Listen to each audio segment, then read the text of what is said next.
Have you ever found a specific horse that kind of made you think, made you mix up your techniques a bit as far as what you were doing that maybe would work traditionally, but with this particular animal for whatever reason, whether it was abused or maybe, I don't know, a little smarter than your average horse? Well, I don't know if I found one, but I found 1,000.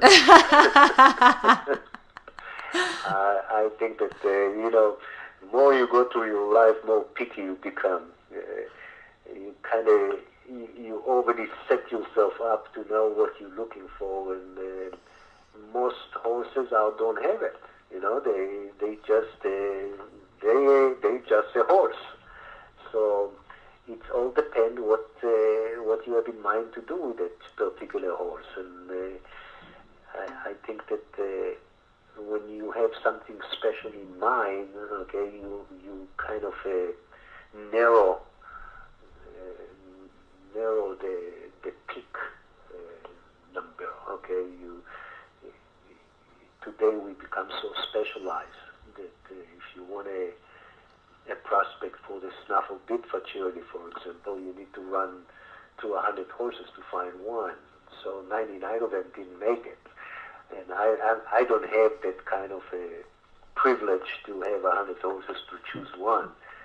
But there was a lot of times that my expectation was higher than what I got, what I have to work with. And I always try to get the best I can, or to make the best I can out of every horse that I had under my supervision. But God gives a horseman one horse to his lifetime, and we should be able to thanks and appreciate what we get when we get one. I was lucky to get two of them, and maybe I have a third one coming, but there are very few in between. So I don't want to say that the rest of them flunk it, because I think they still be a great horse for a lot of people, for somebody else. I always thought that horses are really not pets. That's not something that you inquire and you have to keep it until the day you die. Horses can teach you, and when they quit teaching you, you kind of waste your time, because they can teach somebody else probably a lot more than what they can teach you. You understand the concept here that, you have a horse and you grow with him, and you get to the point that you say, well, okay, that growing stop right here. I need to get a different horse. Completely.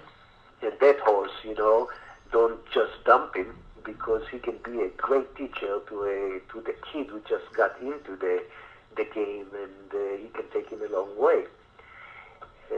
So I had a lot of horses that I had to say, okay, they gave me everything, and that's it. Or some of them that didn't even make that. I think you got to be wise enough to know that you don't want to spin your wheels on something that it's not going to give you anything in return. And maybe that's what a good horseman is, better than the other not as good horseman.